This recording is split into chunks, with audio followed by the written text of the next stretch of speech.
আজকের ভিডিওটি হলো আমরা টিডিআর ফাইল কিভাবে করব, কি প্রসেস টিডিআর ফাইল করার জন্য। তো আমি যেহেতু নিজের লাইভ প্রুফ দেখাবো, টিডিআর ফাইল অনেক কারণে করা হয়। আমি দুটি কারণ বলছি, তার মধ্যে একটি কারণ যেটা আমার সাথে হয়েছে, আমি লাইভ প্রুফ আপনাদের দেখাবো যে কিভাবে টিডিআর ফাইল করা হয়।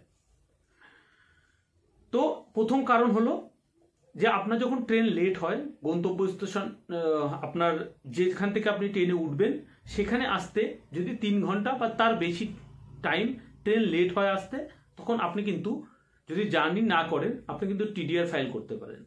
2 নম্বর পয়েন্ট হলো আপনার যখন পার্সিয়াল কনফার্ম হচ্ছে, আপনি যেমন আপনার 3 জন 4 জন 5 জনের টিকিট ছিল, তার মধ্যে 1 জন বা 2 জনের কনফার্ম হয়েছে, আপনার অনেক লাগেজ, আপনি যেতে পারছেন না, এনি হাও যেতে পারছেন না, তখন কিন্তু টিডিআর ফাইল করতে হয়। তো আজকে আমি এই পার্সিয়াল কনফার্ম টিকিট যখন হয় টিডিআর ফাইল কিভাবে করতে হয় সেটা নিয়ে কথা বলছি। তো চলুন আজকের ভিডিওটিতে আমরা দেখে নিই টিডিআর ফাইল কিভাবে করতে হয়। তার আগে বলে রাখি, ভিডিওটা যদি ভালো লাগে অবশ্যই লাইক করে দেবেন, কমেন্ট করে দেবেন এবং আপনার পরিজনের সাথে শেয়ার করে দেবেন। চ্যানেলে যদি নতুন হন তাহলে অবশ্যই চ্যানেলটা সাবস্ক্রাইব করে বেল আইকনটি প্রেস করে দেবেন। তো চলুন আজকের ভিডিওটি শুরু করা যাক। তো প্রথমে আমি আইআরসিটিসি রেল কানেক্ট যে অ্যাপটা সেটি খুলে নেব। এখানে ট্রেন অপশানে ক্লিক করব। ট্রেন অপশানে ক্লিক করার পরে এখানে আপনার যে ট্রেন টিকিটটা আছে সে এইটা দেখতে পাচ্ছেন আপনারা, সিলেক্ট অল করে নেব। এখানে সিলেক্ট অল করার পরে আপনি যে টিকিটটা টিডিআর ফাইল করতে চান সেটা আমরা সিলেক্ট করে নেব। তো এটা করার পরে আপনারা একটা স্ক্রিনশট মেরে রাখতে পারেন। তো এটা করার পরে এবার আমরা কিন্তু সিলেক্ট টিডিআর রিজন সিলেক্ট করব। যেহেতু আমার পার্সিয়াল কনফার্ম ট্রেন টিকিট, সেহেতু এখানে অনেক কারণ আছে, তো আমি সেই কারণটি দেব যেটা আমার জন্য প্রযোজ্য।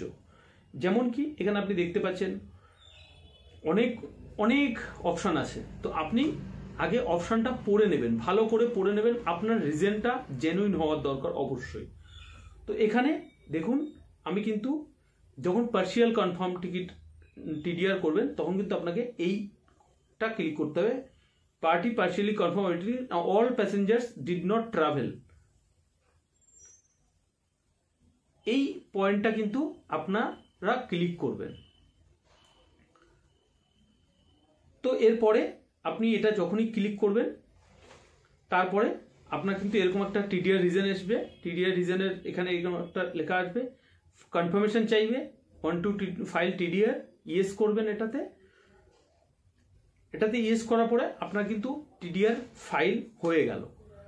তো এরপরে আমি রিফান্ড পেলাম কি পেলাম না তার জন্য একটা ভিডিও আছে, আপনারা চ্যানেলটি সাবস্ক্রাইব করে নেবেন এবং ভিডিওটি দেখে আসবেন যে আমি সত্যি কি রিফান্ড পেলাম কি পেলাম না। যেটুকুই বলবো জেনুইন বলবো। তো আশা করি আজকের ভিডিওটি ভালো লেগেছে আপনাদের।